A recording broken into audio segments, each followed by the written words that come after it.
In a world where technology shapes nearly everything that we do, the line between everyday life and digital life has all but disappeared. And this week on the Rundown, we're unpacking the essential skills that every child and adult must master to thrive in a century defined by constant innovation. From foundational digital literacies to AI fluency, from ethical tech use to the mindset of lifelong learning, we'll explore what it really means to be competent and confident in a rapidly evolving technological landscape.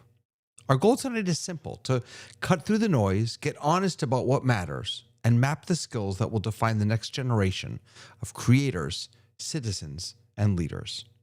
Welcome to the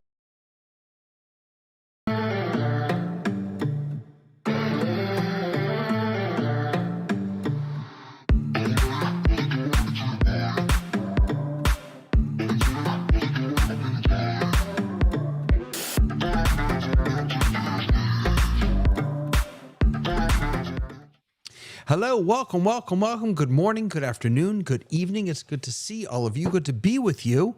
My name is David Paskin. I'm so excited to be here on the Rundown with some good friends. They will look familiar to you. Actually, one of these familiar faces hasn't been with us for a while. John Adelson, so happy to have you here. Glad to be here, enjoying seeing you all and looking forward to a lively discussion. And I know that this is an area of real expertise for you. So I'm especially thrilled that you're here on tonight. So it's always dangerous when you say expertise. This is an area that I've spent a lot of time in my career dealing with technology. What do they say? Literacy. What is it? 110,000 hours or something makes you an expert? What is that? Oh, yeah. What's the rule? Yeah. I got to 10,000 hours in the saddle. There you go. You win the go. prize. Absolutely. And Dave Troutman, it's good to have you back. How are you doing, my friend? I am doing well. Everything's fine. Got a clean bill of health, scored well with the eyes, all that stuff. So There you go. I'm good. Good. I'm glad to see you here.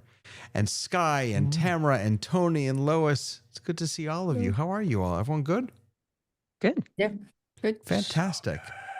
We're so good. We got KBH Media watching, and Gary is watching, and Talalak is here, and Vic is here. Talalak's there. Good to see everyone. Boy, there's a lot of news to get to. I only put 2 stories in the Rundown, but 5.2 open ChatGPT 5.2 came out today, which I still don't have access to. We got Disney and ChatGPT. We got a lot of news to talk about. Let's get right into it. So let's start in Australia with the first real social media ban that any country, has implemented. So Australia, it kicked in today. There is a social media ban, a nationwide ban for children under 16 years old. 10 major platforms: TikTok, YouTube, Instagram, Facebook. They have to block users 16 years and younger or face fines up to $49.5 million. Now, I'm not sure if that's Australian. I'm not sure, is that per user or is that per how that works? But it's framed as child safety. So I have a couple of questions. Number one, how do you enforce this? I mean, if you ask someone their age, they just lie. Or what I did is your parents put in a fake age for you. Number two, is this the answer? We know that social media is a problem for children. Is this the answer? And three, what would you do if you lived in Australia? We don't have any Australians here, but what would you enforce this at home? I don't know. What do y'all think? So we'll make Tamara our official Australian. Yes. Wait, Tamara, I'm not the Australian? I'm not the official Australian, but I did go to Australia as a teenager and was very surprised by the other teenagers when we went there. You could not get into a rated R movie, for example, if you were a teenager. And I, coming from America, was like, yeah, you just sneak in, like, who's checking? But they were genuinely, like, the people we were with, like, oh, absolutely not. We cannot do that. They could play rated R movies at home, and we're on, like, regular network TV because that was their parents' right to tell them that they can watch it. Regarding this law, though, I was one of the people when we mentioned this the first time that I totally laughed it off the planet and was like, they'll never be able to enforce it. And over the last few months, I've actually done a lot of research on social media and young people. And I think it's a great idea. And I think it's proving that all of these things, these companies have said would be impossible to do. The kids are logging on and they're seeing something that says you are no longer of age to use this app. And so I do think that it's important. I think that we're not talking about technology in general. We're talking about social media specifically, and there's hard evidence to show that social media itself is not great for kids. And having been a teacher in classrooms with cell phones, I will tell you, they're taking cell phones out of classrooms, and so many parents are complaining. And I'm like, you've never been in a classroom where a cell phone exists. So I'm all for it. I hope that it works in a way that becomes where they are starting to use software that that has proper age identification, because the thing that we decided in the late 90s where kids could be 13 years or older, I think 13 is too young. And so I hope that this is a good example that we're able to shift over. And again, not all technology, but social media specifically has really harmful, detrimental effects to growing kids. And I think it's a great idea. I'll jump in here. When my son turned 13, I let him on the computer. He became a real good guy at that. And I warned him. I said, there's a lot of stuff out there that's going to get you in trouble. There's a lot of stuff out there that'll get me in trouble. I don't want you to save anything on your hard drive that you couldn't show in a courtroom. And he kind of went, what? I says, read up on it. It happens. And then he started learning how that works. And as a guy who was playing online gaming and doing that sort of professionally, he discovered, yeah, there's a whole lot that I didn't have to teach him. He figured it out for himself. But he was at a position where he knew I would support whatever he learned. And if I'm trying to ban him of something, well, then he's going to sneak around it, right? Sneak into the movies. Whereas if I just say, look, I'll help you understand all this stuff, but you've got to be careful because it's like driving a car. You're not the only person on the road, and somebody might have a really big reason why they have to cut you off. So I think, the responsibility again comes back, which is if we're paying attention, and for those parents who want their kid to have a phone, get a life. I mean, Right. excuse me, the kid should be on his own. The kid should know how to reach you somehow. I mean, when I needed a parent to come, they called out of the office, they went down and a Absolutely. responsible person dialed the number.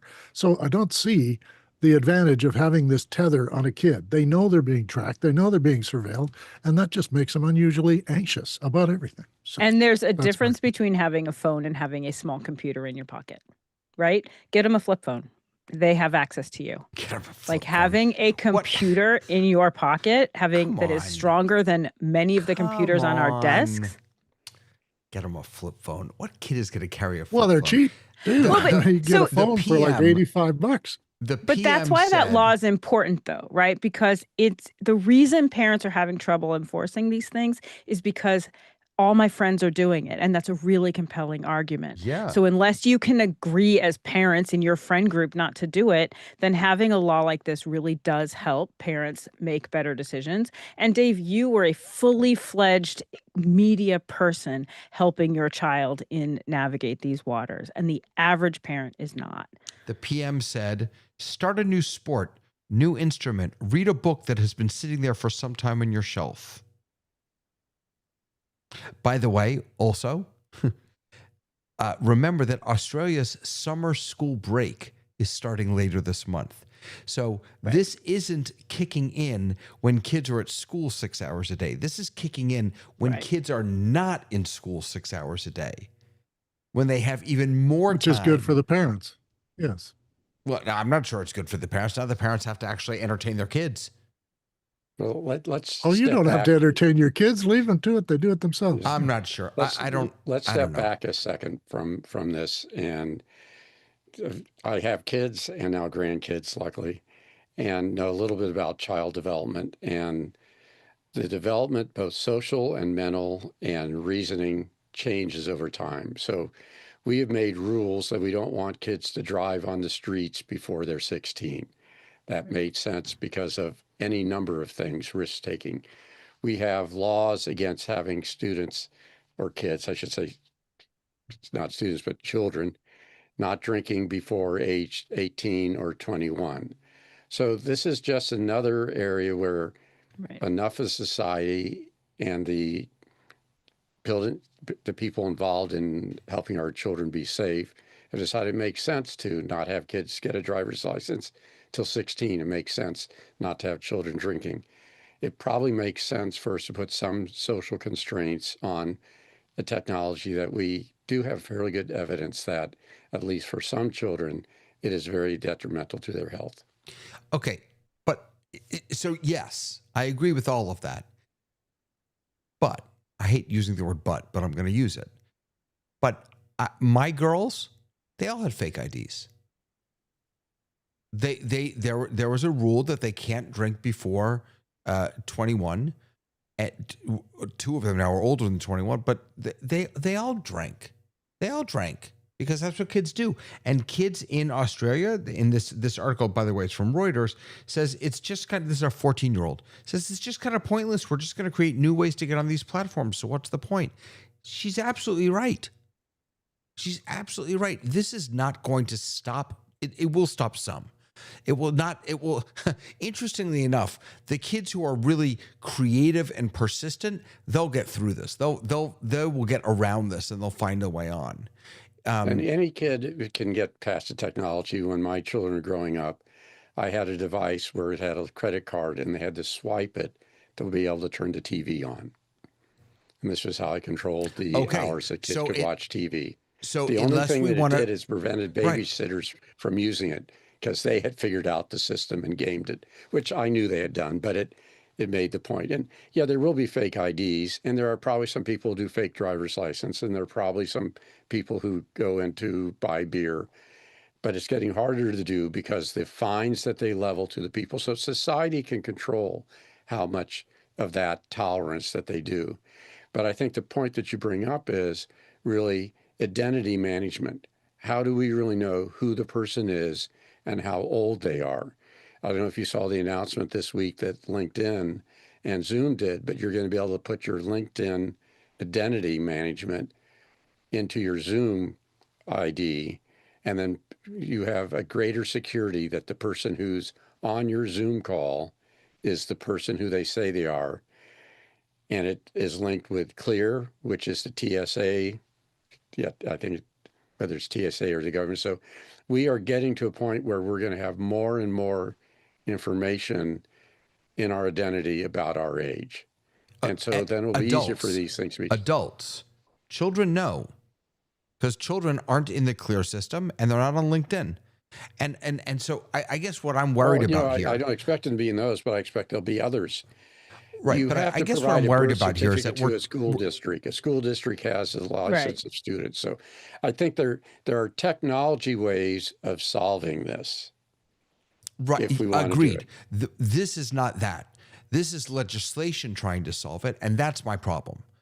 And by the way, I'm not like anti-legislation. Oh, but how is that the different idea though? That legislation is gonna stop kids from getting online is just laughable. But here's the thing. We've done this in the past, though. When I was a kid, you didn't have to wear seatbelts. Most of us didn't have to wear seatbelts. And when they imposed seatbelts, all of us were like, how are they going to do that? What are they going to do? How horrible that is. Most people I know wear seatbelts now. We've realized that it is actually dangerous. Yes, true. Right. It's dangerous to not wear seatbelts. And not only do we keep kids from getting a car until they're 16, we actually require them to learn how to do it. We require them to train on it.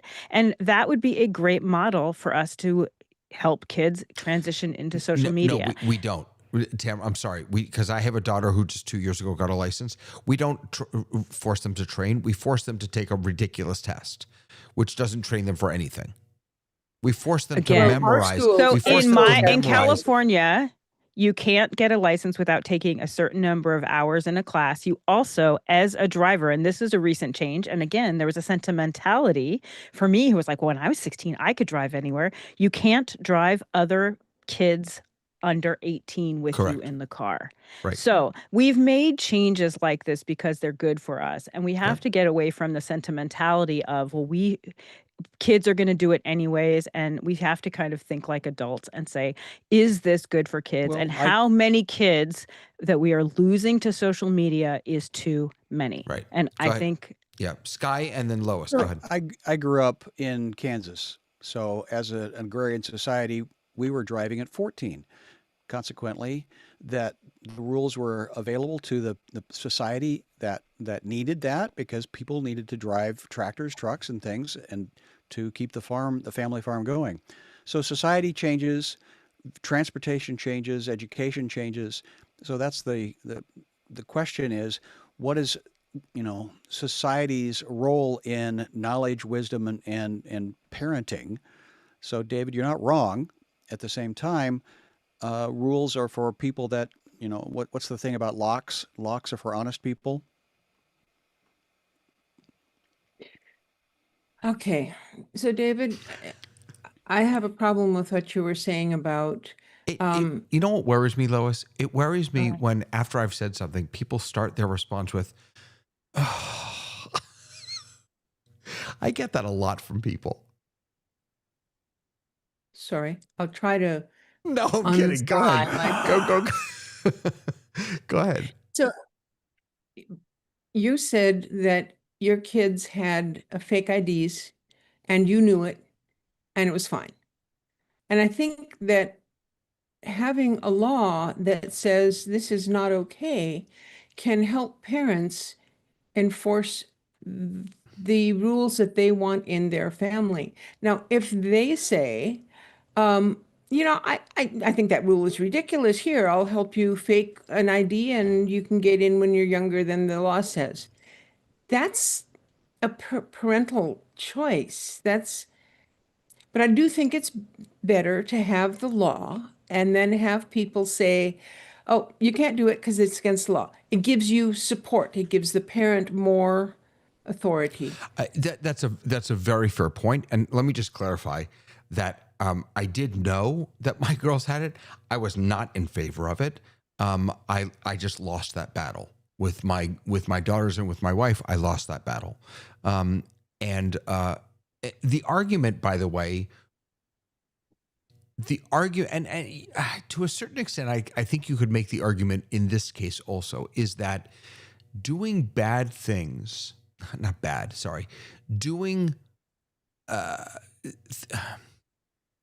things that you shouldn't Risky do. things. Risky things, right? With the knowledge and awareness of a trusted adult is better than sneaking around and doing those things without that.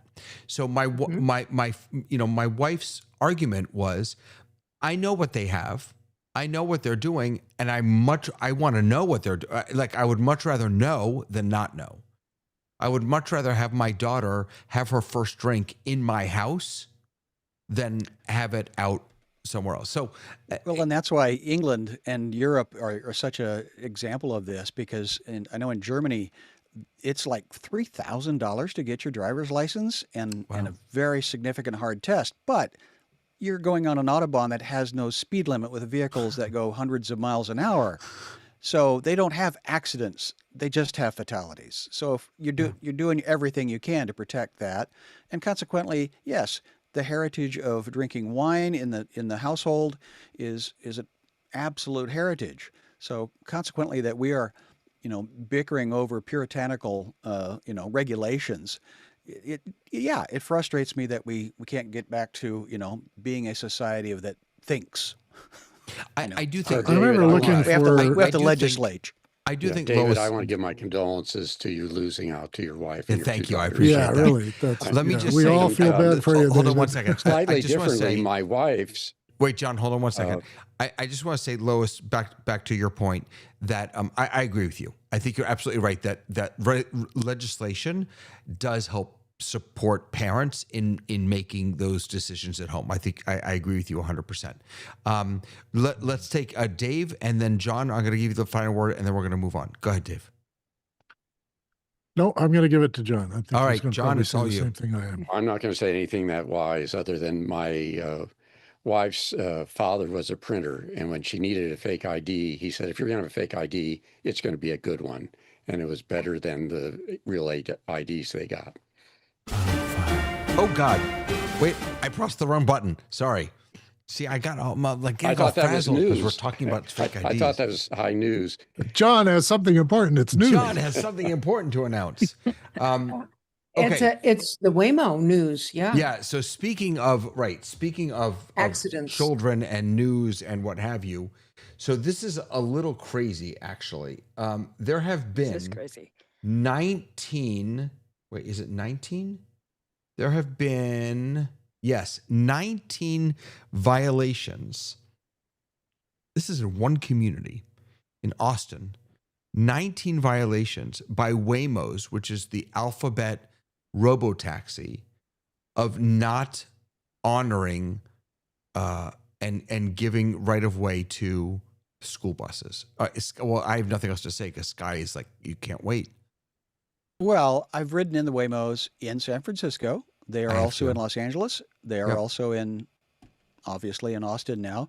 So they are in beta. It's like, I remember when the interstate came out, they had to make videos about people not picnicking in the middle of the interstate because it was grass. So they just pulled over because that was the heritage of what we did on a freeway.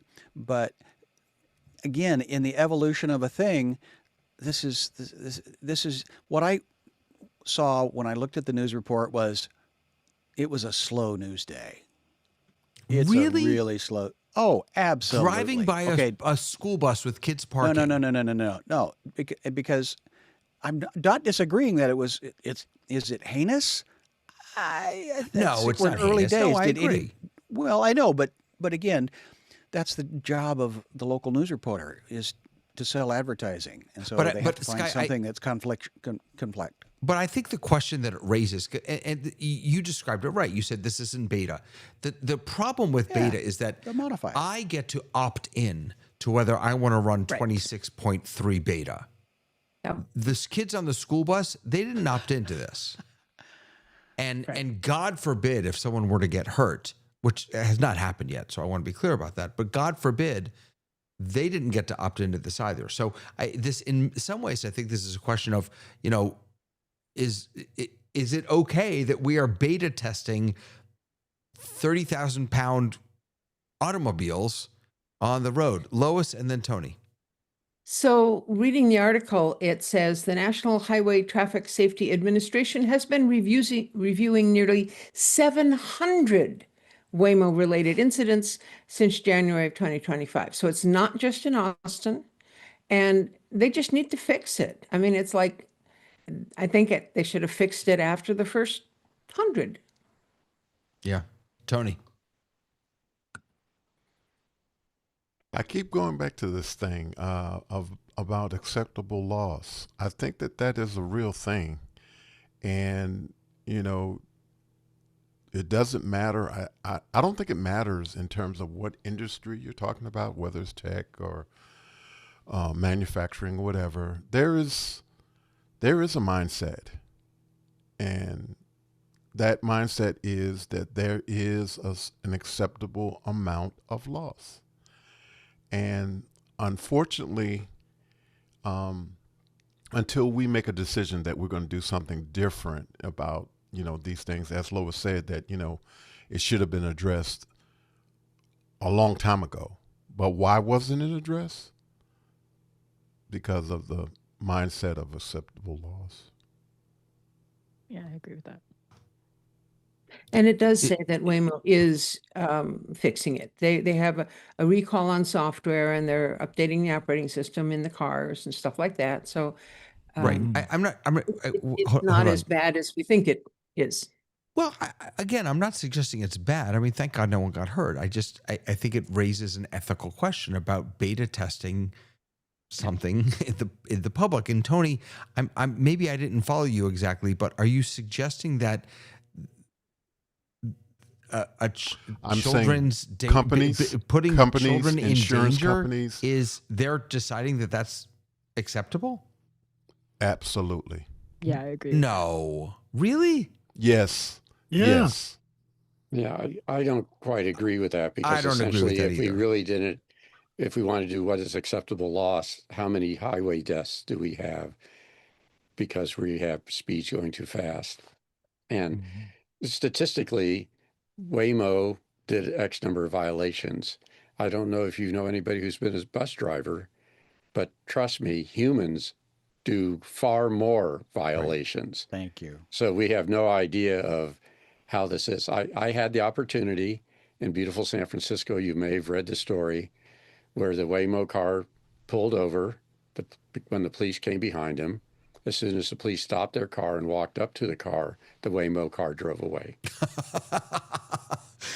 That's fantastic. The following weekend, I was helping my with a goodness. marathon, and we were supposed to go through a San Francisco fire training area where they had streets and hydrants and to teach firemen how to do that. And they said, well, we have to change our route because it's being used for a special project. The special project was there were 3 cop cars, 2 motorcycles, and 3 Waymo cars in a tent. And I was at that corner, and I got to watch them educate a Waymo that you wait for the officer when you're stopped. Right. So I'm sure they'll be able to fix this in some way. Yeah. there's you know, the, I'm not there's as the life cynical in as beta Tony right there. is. I just want to point out Ken Yes. in the chat I is just saw saying, that. you know, the sooner we get there, the better for everyone on the road. And I Amen. agree with that. I absolutely agree with that. It's the getting there that's challenging. And I still have what Tony said. It's like stuck in, you know, I don't know that it's, You know, you accuse me a lot of times, Dave, David, of being a little bit naive and kumbaya a little bit. well, that's not But- naive. That's just kumbaya. You're smart. but I've been around a little while, and I've seen some of the Some things. Yeah. some of the ugly side of humanity, and as a person of faith, that's really what I have to really draw on, because what human beings have the capacity to do to one another is sometimes extremely painful, and we just have to accept the fact that there are some people who are greed heavy, and they will do anything for the dollar. And if that means that a certain number of people, long as it's not their loved ones, but if a certain number of people perish because of something, then they're okay with it. Okay, we're gonna have to do a Toyota whole. and all the rest. We're gonna have I to do a wanted to whole just show. Wait a ask, second, just Dave. We're gonna have to For do a my whole benefit show. as a Canadian, No, I'm gonna get you in. I Give me a want to second. know. Hold on one second. Okay. I'm coming to you. We're gonna have to do a whole show on acceptable loss, because I mean this is blowing my mind a little bit. I don't buy it. I don't think that these companies are just. I don't think the engineers are just driven by money. But we'll have to do a whole show about that, because that's a fascinating. Not the engineers. Not Right. the engineers. It's Right. not It's the the people that companies. are doing Yeah, the the hot- technology. It's the people that I are have a above reframe them. Yeah. of that too. Yeah, David, go ahead. And Dave, the go ahead, sorry. stockholders Wait a second, Dave. who Go we ahead. work for. Oh yeah, all the way down the line. I needed to ask if American buses have signal lights and stop signs and indicators that they have stopped. So it won't be hard to distinguish a giant bus with lights flashing and a big stop sign sticking out that there's kids crossing. And all they did is miss it. That's all they did. They didn't have the CAPTCHA that taught the system which one is a school bus. And if they showed a school bus, they didn't show it from a driver's point of view. So I think, like John says, once they get into a training program, just as we do with small children about crossing the road and the rest, yes, then Waymo will know why a kid is on the road and where he's headed, and then it'll avoid them. maybe crash into somebody else, but avoid them. That's the acceptable loss, is losing the car. Well, so I do think that this is a you don't know what you don't know, right? So they thought they had thought everything through, and then they got on the road and found out they didn't think things through, and they're learning as they go. But I think the question is, like, we need to think about kids first. Like, that needed to be one of the things that they thought about. Why didn't they think about that? That's kind of curious. And why did it take 700 violations, right? So that's the acceptable loss part of it. As soon as you get one, you go, oops, we didn't change anything. We got to release something. That's what I think it is. And interestingly, that's what distinguishes. I'm coming to you next, Lois. That's what distinguishes, I think, from my non-professional position. What distinguishes human learning and thinking and reasoning from the current machines is that if something comes along that we haven't seen, we can react to it. Whereas Waymo doesn't know how to do that yet. Now, we're not far away from that.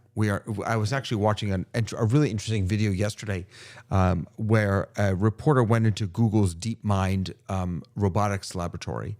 And a lot of what they're doing there is giving robots things that they've never seen before and seeing if they can, using machine learning, figure out how to manipulate it. And it's still very early, but it's coming. It's coming. But yes, it comes back to acceptable loss. As machines learn how to do this. Go ahead, Lois. Okay, so we know that Waymo had trouble with the buses. We know that human drivers have caused lots of accidents. I think the thing that is important right now is to realize that you can fix the programming on the Waymo.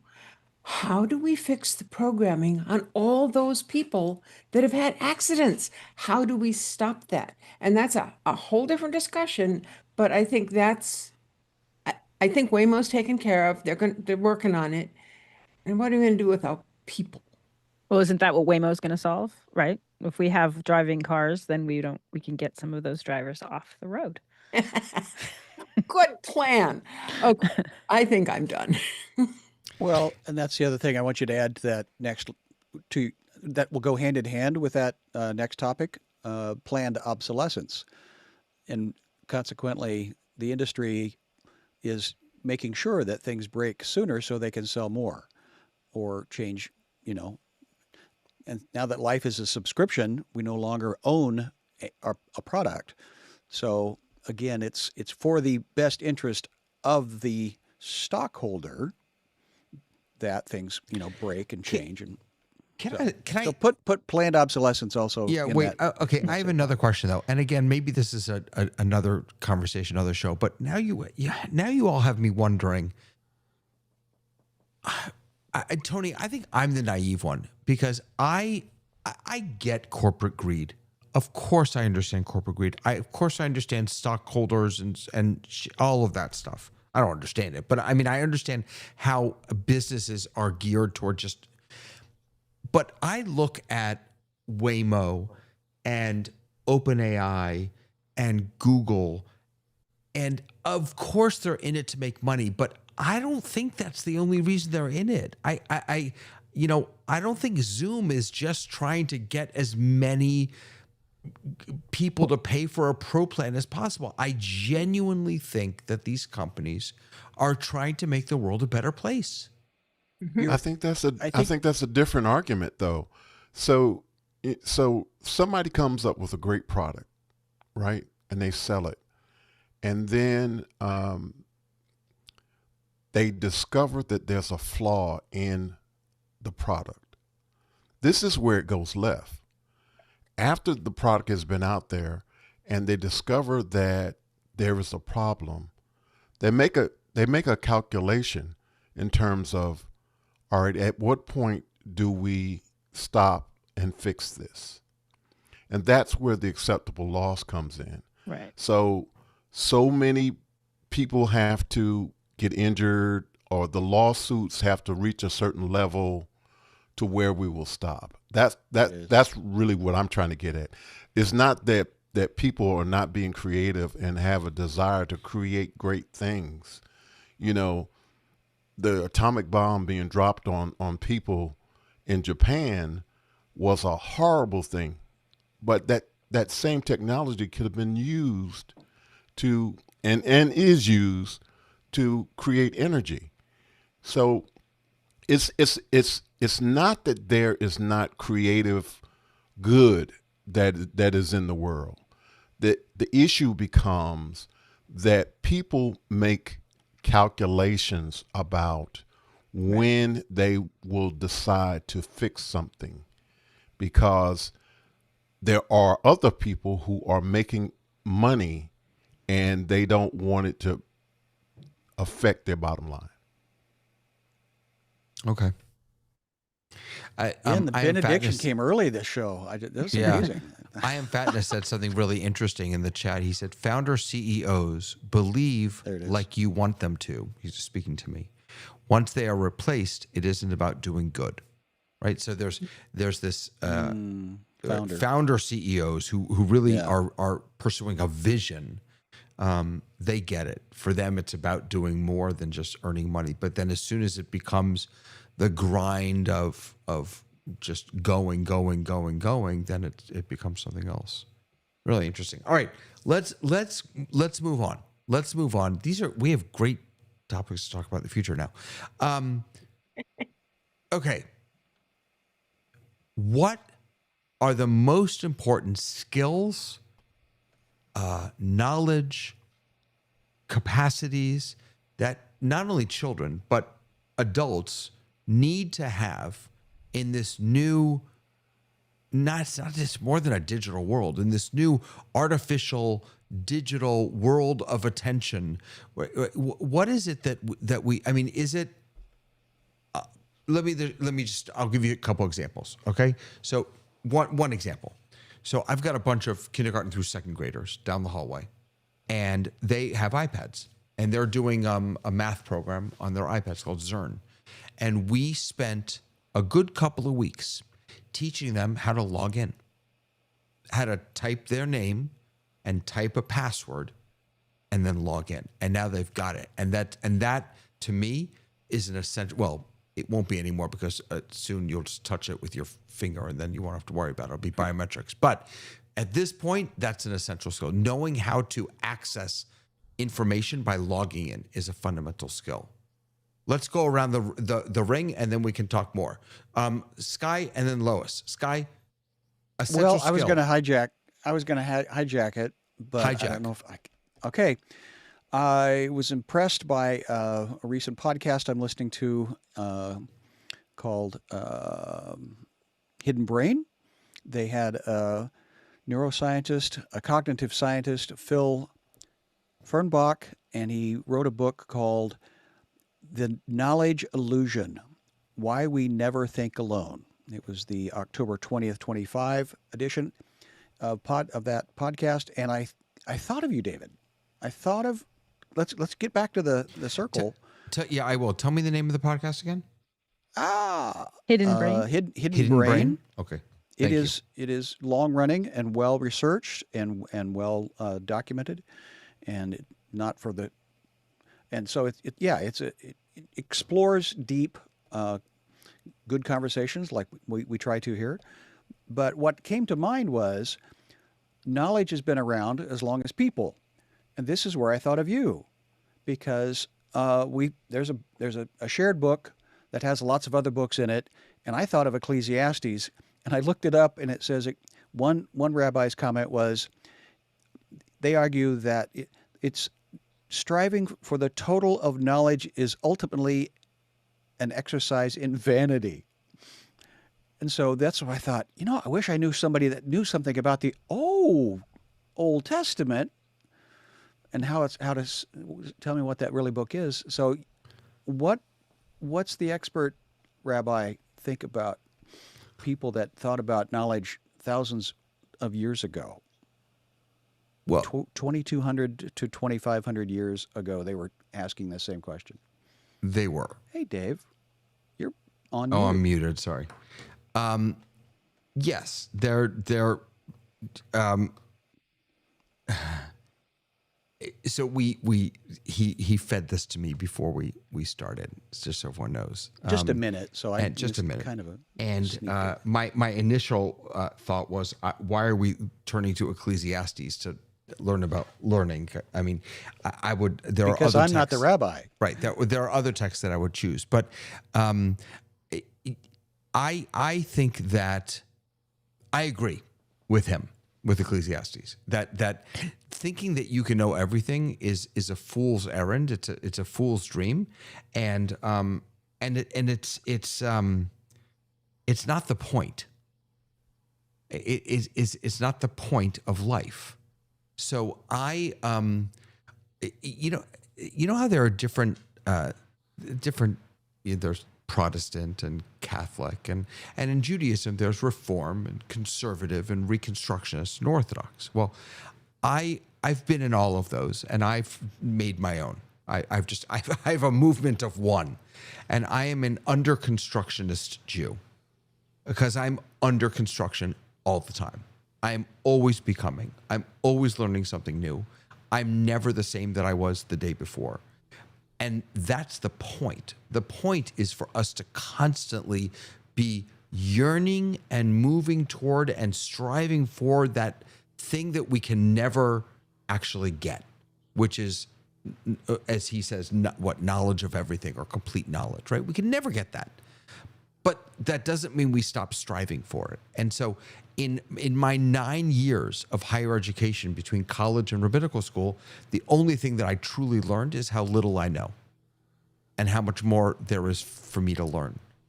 And so I know no one asked me, but if someone were to ask me, David, what for you is the most essential skill or knowledge or capacity for living in a technological society, for me, it would be know how to ask a question.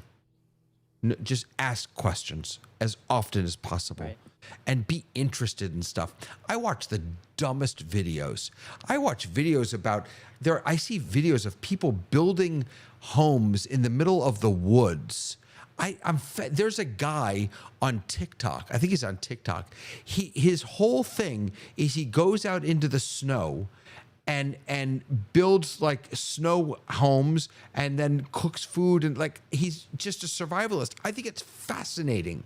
I watch videos on anything so that I can learn more because I have so many questions. That to me would be my lesson from the ecclesiastical text that you brought. Well, and that was what this social scientist, a neuroscientist, looked at, and he talked about the Google effect, that everybody feels that they have all that knowledge because they have the device in their hand, and it's diluted reality, and consequently that's when things get scary and dangerous. So I look forward to a longer and here's that conversation podcast about that. if anyone's interested, hiddenbrain.org.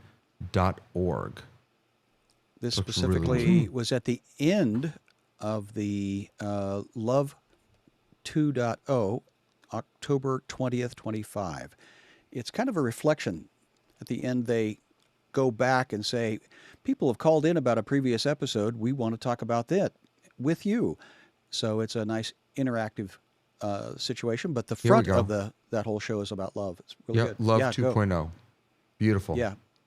So Fantastic. thank you for that Awesome. hijacking opportunity. And Yeah, Trump Lois, gonna jump was I supposed to jump to you next, and then I see Dave? Yes, you were. And then I'm just going to jump right in.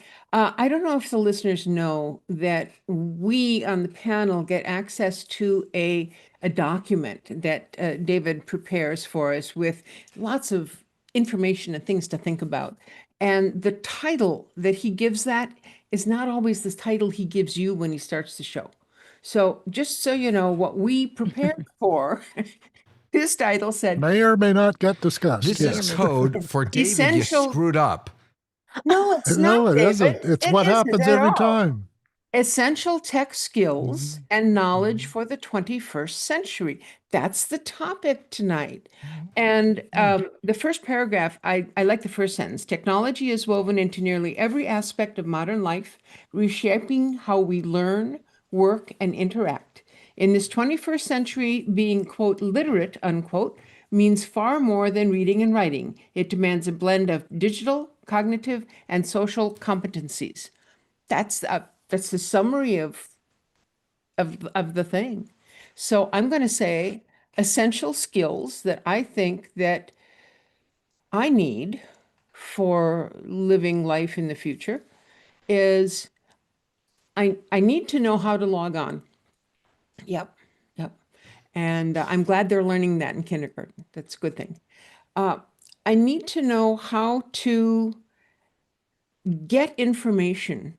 I may have an encyclopedia on my phone, but I don't know all of that stuff. And so, how do you get the information you need? And how do you know? And the third one is, how do you know it's real? But the one that I think is most important for me is, how do I keep the part of my life that is not dependent on digital technology safe, active, available? I mean, I need to go outside without a machine around me, walk around, weed the garden, whatever. I need to have something non-digital in Lois, my life. There you Lois, go. I can't tell you how much I love that. I had not even thought of that aspect of this. And what a magnificent answer to the question in this technological world. What are the most essential skills? Knowing how to get away from technology. I mean, that Yeah. honestly, that's a beautiful, masterful answer to this question. I'm so happy that you said that. I want to just bring in from Ken Jordan. Says the only real skill that matters now. I love this also. Learn faster than the world changes. If you can't adapt, communicate, and think critically, the modern age. Wait, I have to scroll down. Where's my mouse? There we go. The Will modern age will simply simply leave you leave you. behind. Yeah. Um, I agree with that. but I love learn faster than the world changes. Boy, that's hard That's to not do. possible. I don't know. That's not Yeah. possible. Well, Dave, that's an go ahead. exhortation. That's not a skill. It's a skill. You need a bunch of skills to do those things, but that's the objective, is to be faster than and to adapt. That's a key thing there too. I've always felt thinking for yourself is a skill I had to teach my son, and I've been able to make an example of, I think, for myself, and I don't let other people do my thinking for me. I'm a critical thinker. I challenge ideas and I challenge people's ideas. And that's an important thing to do. And in social media, that's an important thing to be careful of because people like to challenge you too. You need to learn how to do research, which is like asking the right questions, right? We had that earlier, that you have to learn to ask the right questions. And statistical analysis is more valuable any day of the week than just learning math. You got to learn how it applies and how to interpret it. And people are throwing stats and numbers, and governments and corporations and that will throw stuff at you. But if you can understand statistics and know what's going on, you won't be fooled. Experimental method to me is very important, that people understand how science works, not that just a bunch of guys got in a room and invented something. It works with science, and science has its own methodology. And I'm surprised at how many people don't know it. And on that note also, you need to know how the judicial system works, not just civics, but how does law work? So there's that. And then getting back up after being knocked down, I think, is an essential skill. So. Getting back up after being knocked down. Right. Well, maybe we can arrange it so we don't get knocked down.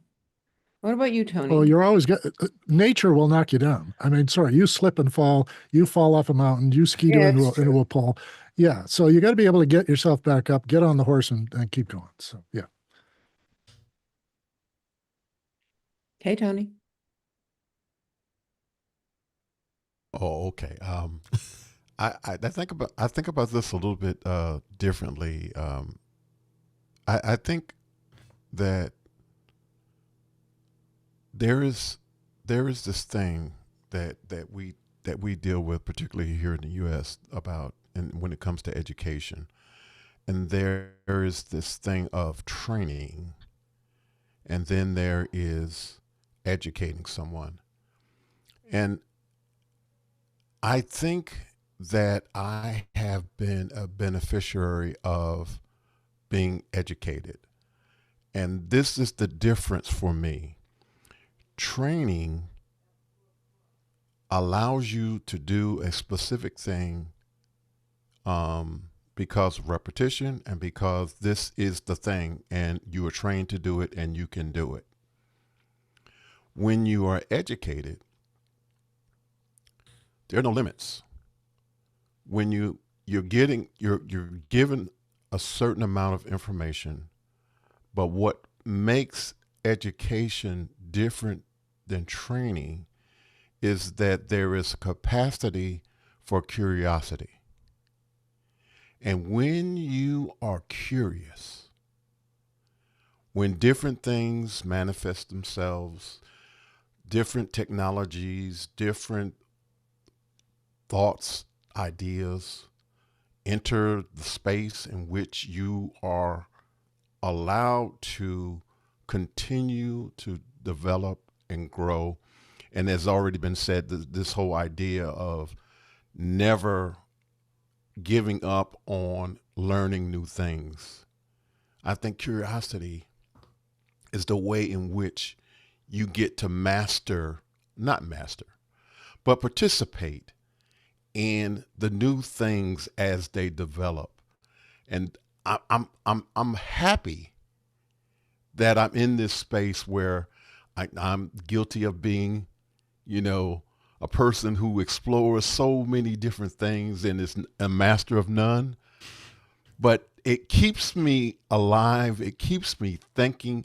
It keeps me wanting to know the next thing. And I got all this technology around me right now, and I'm not a master of any of it, but I love it. And and this is the thing that my friend Clyde Lopez Waterman would tell me. He said, you find something new and you jump fully into it and want to know about it and experience it and glean what you can from it. And I'm guilty. I'm guilty of that.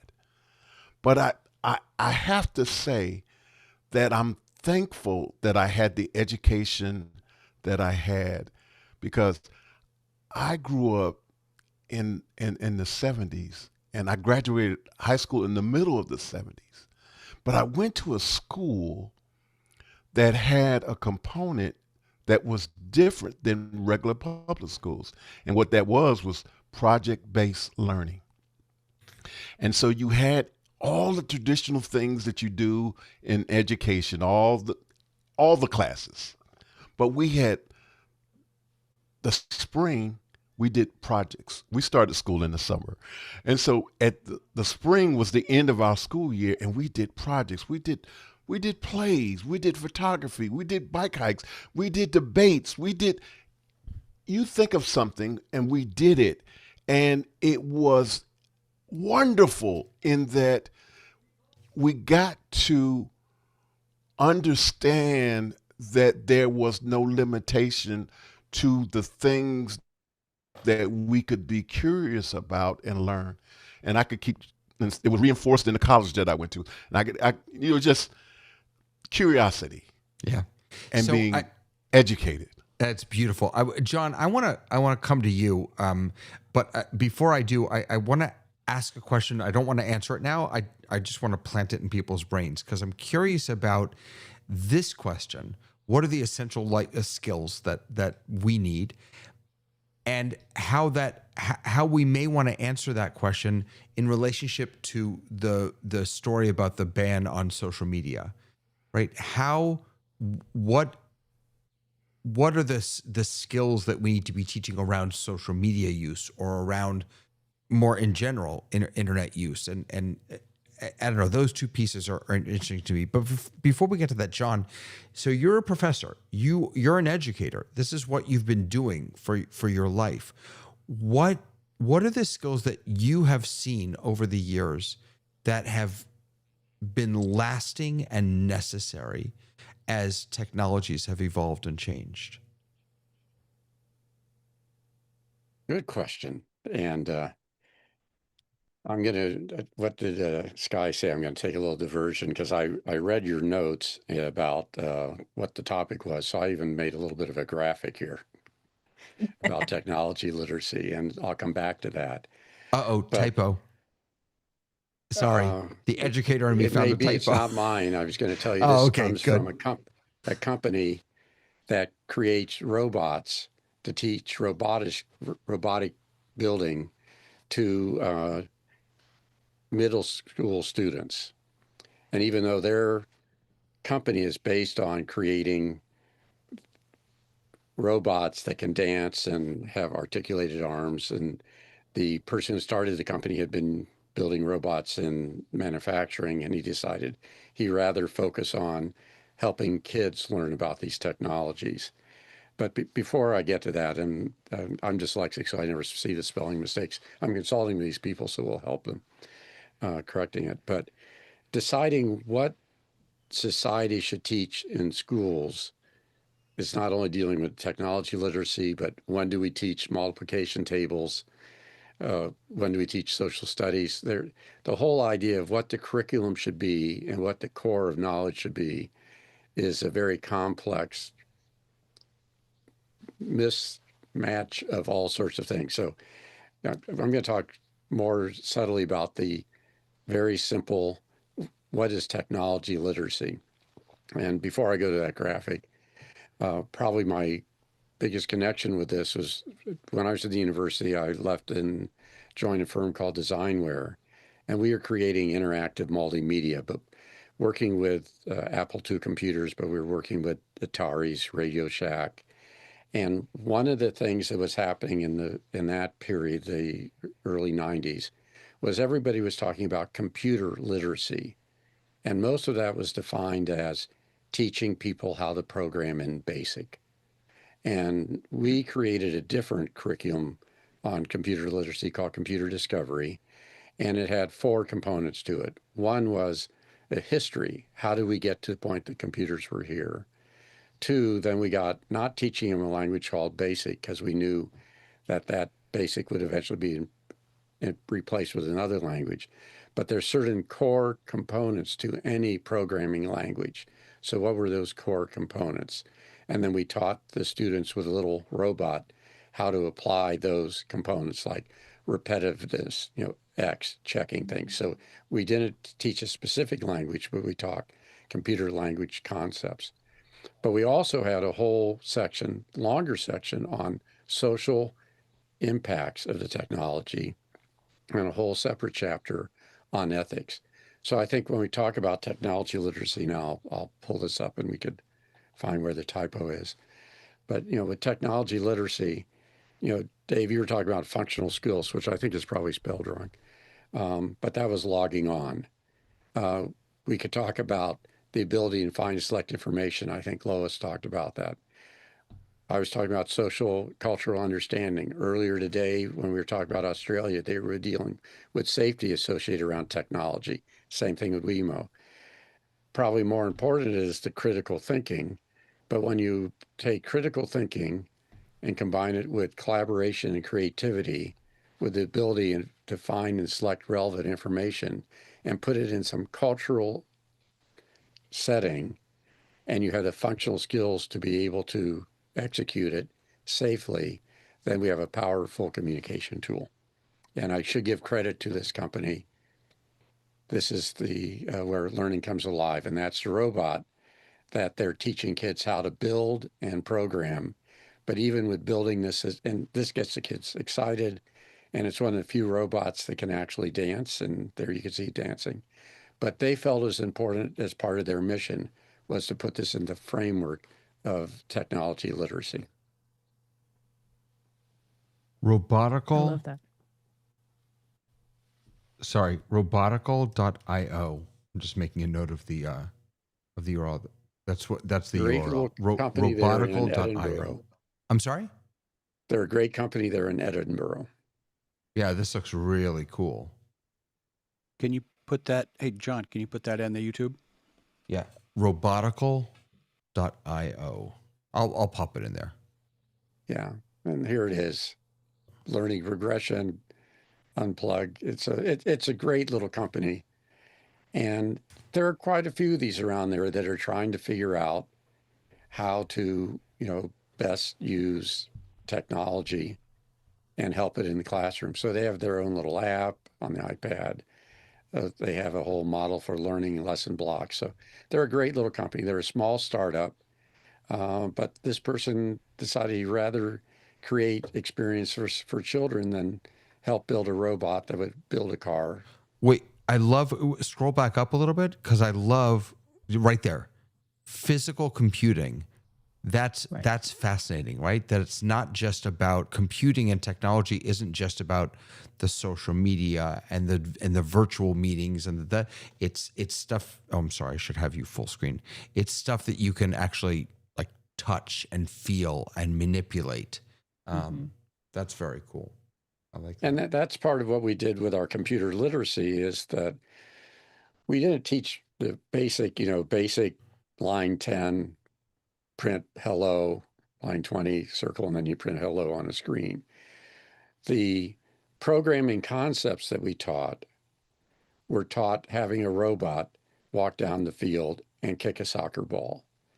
Because when we got into the application of technology, we realized that, yes, a lot of the computers will do leverage for our minds, but most of the computers in society is leveraging other things. They're controlling the thermostats in buildings. They're helping planes fly. And so this whole idea that you can't just simplify technology literacy to learning how to program. And I think one of the challenges, though, is, what should we teach? Because I would my kids are obviously computer literate. They got it at home. They were like the fish in the fishbowl, thought every home had 8 computers in every room. I wish they would have in school taught them how to balance a checkbook, or at least for my daughter. My son's pretty good at it. So, I mean, there'll be lots of discussions about what society thinks is what we should teach and do. And the little graphic here, you really can't talk about safety or creativity or critical thinking or collaboration without looking at other parts of the curriculum, other things that we teach. I agree with that. I come out from a K to 12 background, and taught for 15 years. And I was in a really unique position because I started in first grade and then moved to second grade and then moved to fifth, sixth, seventh, and eighth grade, and then moved to ninth, 10th, 11th, and 12th, and back to pre-K kinder. And that was my teaching trajectory. So I saw kind of the same cohort grow up and then started over again. There's something really interesting about where we are in education right now, where we are continuing to teach content and we are not teaching skills. And as we move in from a society where everyone needs to be a specialist to where we are really needing skills to be more like Tony, where you're a generalist and where you really have a curiosity to learn new things and you have the ability to take risks, which is what is not happening in our current education system. Kids enter into it and we immediately tell them how deficient they are and how they're not meeting standards and how they're not, something that was inherently good has kind of really turned into an anxious experience for lots of kids. And I think that getting us into a mindset where we're going to take a comprehensive approach to what content looks like, which is exactly what John showed us. He's like, you can't just do, here's the skill of logging on and can you do that or not do that? It's also, how do you use creativity, which is both logical and artistic and can be looked at in different ways. How do you get that into the worldview thinking? Someone had mentioned Google, and there was a real promise of Google. Like, if you remember when Google came out, the promise of it was that we were going to really have access to anything that we wanted, which formerly we'd have to go to the library and have to do real research. And what happened over the course of the last 20, 25 years is that money became an issue, right? So I don't have access to everything unless I physically go and search that out because I have what is delivered to me, which is different than what is delivered to you. It is based on my algorithm that is feeding me information. I grew up like Tony. I had a great curiosity for things, and I had teachers who instructed on how to be curious and how to do research. My 7th and 8th grade teacher I had the same teacher for 2 years. He did a research paper. Our first research paper was 100-page, 100 sources and like all these things. But he said, you choose your topic. And so he really kind of leaned into Vygotsky saying, people come with the funds of knowledge and they're super interested. What they're interested in, they're going to learn more. And it was hands-on learning. So I became a researcher in the 7th grade where if I was interested in something, I would go and find that information. So I still have those skills. So when I'm fed one thing, I'm able to go, am I sure? Do I understand that? Let me go and check. But that is not how we are instructing kids. That's not how adults are handling information. And we're seeing that shift from us all going to Google for information and how people are going to ChatGPT and accepting what it gives you with 100% certainty.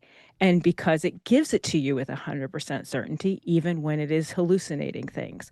So I think it becomes more and more important for us to be learning the skills of all of these diverse things, how creativity, how creative thought, how curiosity works, how the history that's come before impacts our thinking now, and how to be really critical and be able to do our own research and not rely solely on one thing. And I think that's a really heavy lift, particularly in public education. And it's going to always be behind where we are in the world because technology is shifting faster than we can catch up with it. And I think you're right. We have to be on it and we have to catch up. Sky, you want to jump in? I heard the music swelling. Yeah. It got big. It got really big underneath the ending there, Tamara. That was awesome. Yeah. Amazing. Dave, versatility will be a distinguishing characteristic of a successful life, socially and career-wise? Yeah, I was remarking on Ken Jordan's line on versatility because I think that's being able to be flexible. I mean, I'm married, everybody else is, yeah, and being flexible is a successful marriage. That's just the way it is. And we've got a whole lot of people who are anxious and concerned, and they don't want to be flexible. They think there's a right answer for every question, and there isn't. And they have to. I'll emphasize once again. The only way you know somebody else is real is when you feel their mirror neurons. Mediating this through social media or even Zoom, there's still no proof that I'm a thinking person at this end. So, we've got that corollary of it's fascinating and interesting and innovative. So were cars when we first started out. When I was a teenager, the highest skill you could have was to learn how to repair your car and learn how it works, and maybe you'll get a job in fixing cars or driving them for other people. But you had to learn that stuff. Well, today, if we're not going to have many cars anymore, that's not a skill I would get my kid to do. So, I got parents telling me that my son learning to be a video game master was wasting his time. And no, it got him where he is today. So you never know what the kid's interest is. Now, ironically, and this goes to Tamara, he was in a program called the Project Approach, which was a British tradition of getting kids together, learning what they already know, because they did learn a lot of stuff before they got to school, and then ask them, what will we explore? Just pick a subject that you can all agree on, and we'll go after it for the whole term. And all that includes math, drawing, Yep. All of the logical stuff they have to learn, and even art and music and everything else comes into play with almost any research pursuit. And now all of those kids that graduated, I want to have a reunion because I think they're all going to be masters at whatever it is they got interested in. The best Dave, teaching you just dropped experiences. You just dropped a new word for me. I need to learn it. Corollary? I tried to spell it and I came up with calamari, and that wasn't the right word. Definitely not. No. What is that word? See? Corollary? Gesundheit. What is that word? Corollary. I have no idea what that. Corollary. Oh, He's Oh, you Canadian. Canadians. I'm sorry. It's the British pronunciation, you guys. Come on. They invented it. Go walk on your pavement. Okay. Yeah. So, Okay. Dave, All right. a thing to look at is if you go to the Apple education site, they have a lot around what was project-based learning. And that movement started in the States called problem-based learning, and then they shifted from problem-based, and it's what Tony has. But Apple has been a leader in looking at project-based learning and having students solve real problems. And if you want to see some research, Yeah. the Apple education site has a lot of that. The So best experiences school, I've had have been in project-based learning. Right. In my school, we started with the idea of project-based learning. Then we moved to problem-based learning. And then I said, you know what? That actually sounds negative. It's a problem. So we changed it to challenge-based learning, CBL. And the idea is that there's a challenge. Let's figure it out. Let's tackle it. Well, and I love that we had the perfect example just now of the exact same word repronounced in a different regional way. And so that back to my point was, Dave, Troutman, you completely helped me get my core of why I wanted to go back to Ecclesiastes or something old, 25,000 years ago, is we will never figure it out. And this is where, Tony says, always learning, always being curious. And so we will never know it all. Yeah. Lois, go ahead. So, do you remember when your parents, well, in this case, my father, because mostly it was men who were working and as paid jobs, and you'd go to school, you'd learn some stuff, you'd get out, and then you'd go to work. And you'd work at something and you'd learn more about it. Maybe you'd go to a trade school, or maybe you'd go to college. It depends on what you were interested in, what field you were in. But you would work at this thing and you would increase your knowledge and your skill and become more valuable in your work life. The older you got, the more you learned, etc. And then, of course, you'd have to retire at some point. Then you got to do anything you want. But that whole building up of a career, I don't think works in the modern world.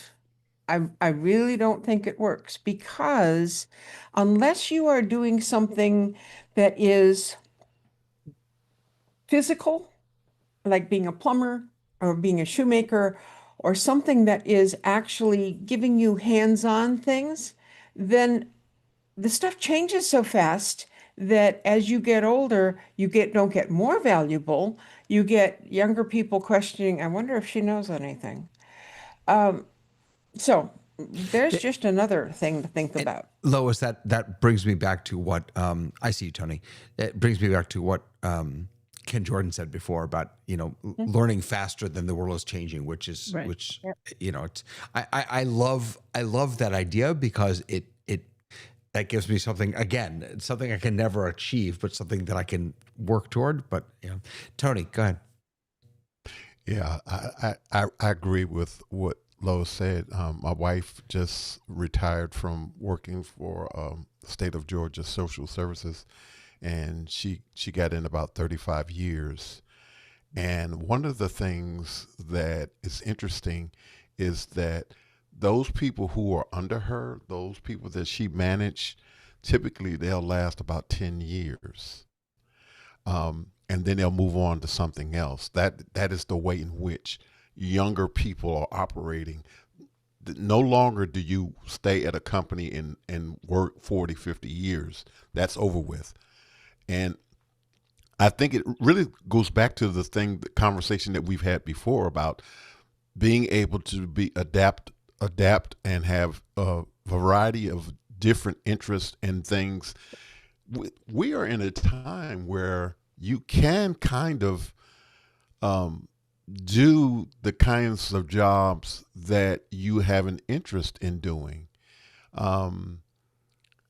Before this year, I would have said that if you wanted anything that you sort of had a hobby about, you could kind of tailor that into a career. And unfortunately, I just don't think that is the case any longer, but maybe things will change. That speaks to the nature of work, though, right? Because if you want to track the changes in like corporate America specifically, you have to go to like Barry Diller's shift in the 80s of what corporations were. We don't invest in our workers. And we are now at a point where every quarter it is perfectly normal and acceptable to lay off a significant amount of your workforce and relist their positions the next week for a lower amount of money. So we are no longer investing in a corporate area. And so therefore you do have kids who are coming up who are like, I don't want to be at the higher level. I would like to be paid for just going to work at a livable wage. And that's not how work is structured. So part of the way that our society's been structured is that you do exactly what Lois was saying. You get into the workforce, you have something that you become a specialist at, and you continue in that over the course of 30 years. And I mean, for me, I've never been that way. If the door's open, I have run in. So my resume is a hot disaster for someone who's looking at my age going, well, you should have this skill set. I don't. I'm super versatile and can do a lot of things really well and some things not so well and can learn them pretty quickly. That is not a valuable skill set in our society that has been built on this specialist kind of mentality.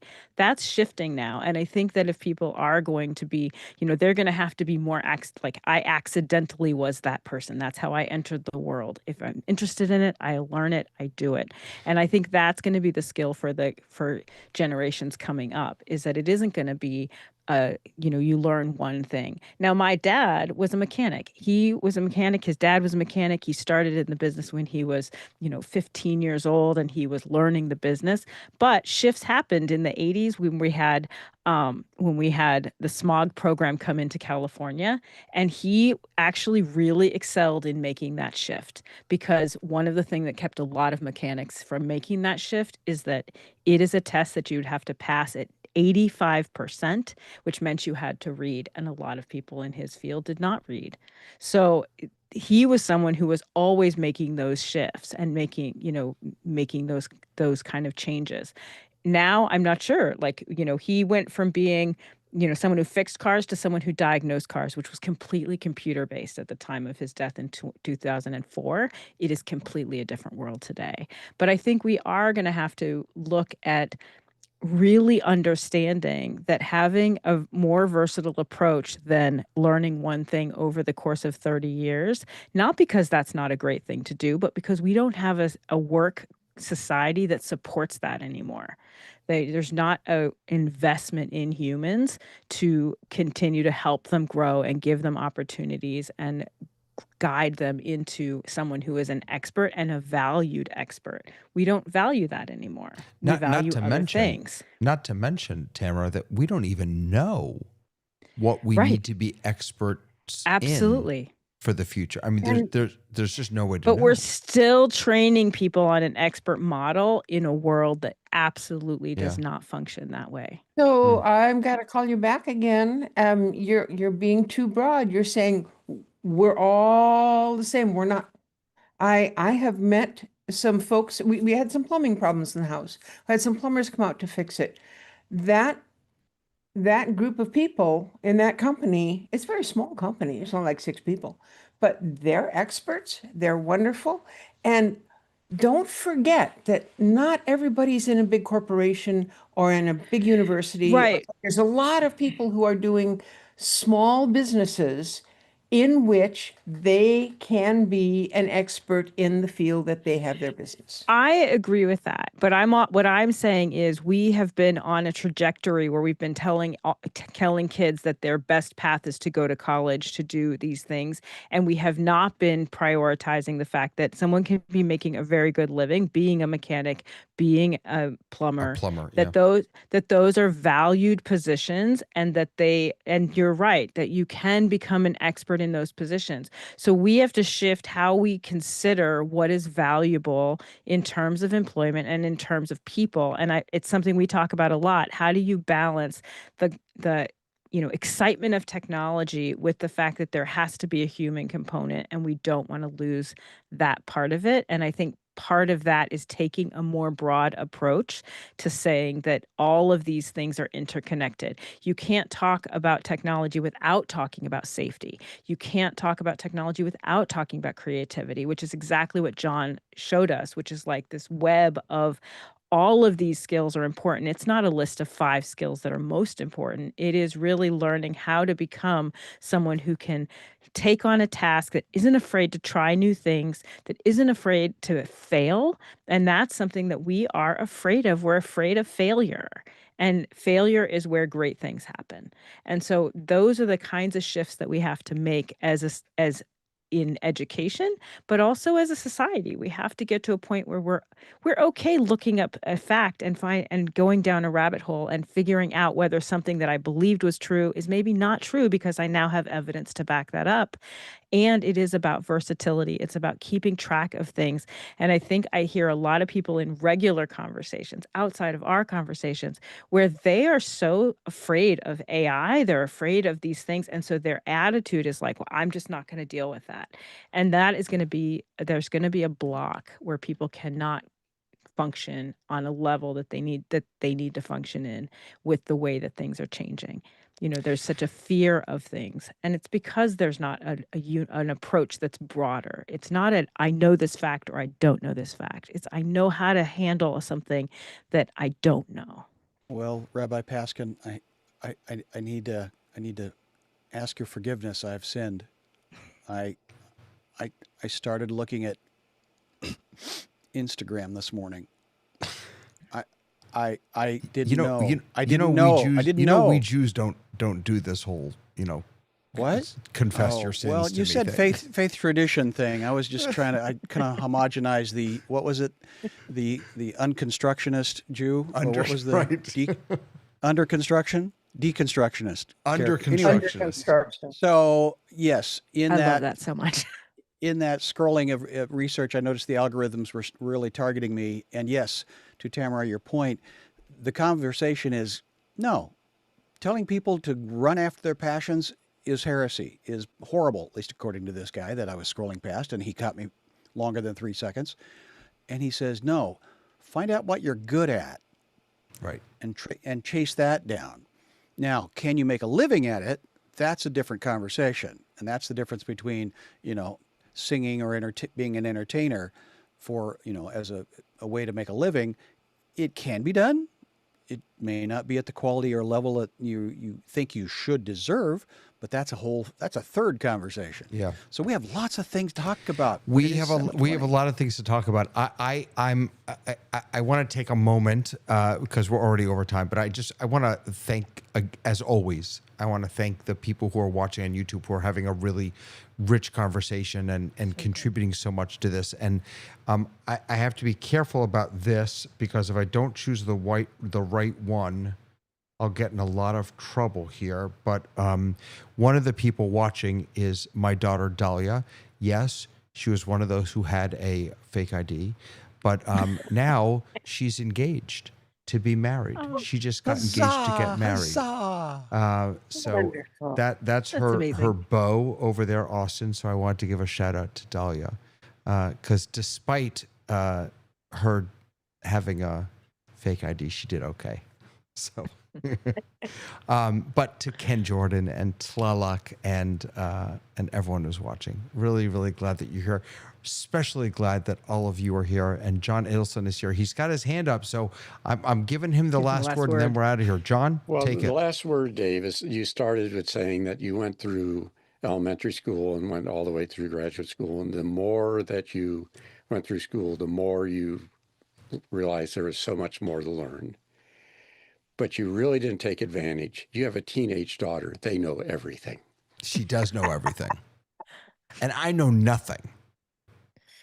Okay, that's not the wrong photo, Dahlia. Now she's spamming me in the chat. That's one of your photos. This is something I've learned from teenagers, is that, or at least my girls, I'm not allowed to share a picture unless I get express permission from my daughters. Oh, yeah. Yes. Sorry. But Yeah, this Dave, is one of the ones that she gave me. She liked this one. All right. And moving on. Triple check when grandkids show up, because I whoopsed hard on that one. Oh, yeah? Oy. Okay. All right, my friends. I'm calling it.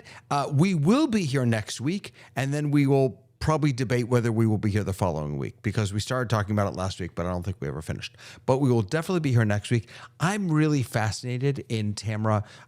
You were talking about the algorithm piece. I actually think that could be a really interesting discussion to learn a little bit about how algorithms work, and then to talk about the impact that they have on us. So maybe we'll do that next week. But in the meantime, just want to offer gratitude to all of you for being with us, for watching, for spreading the word.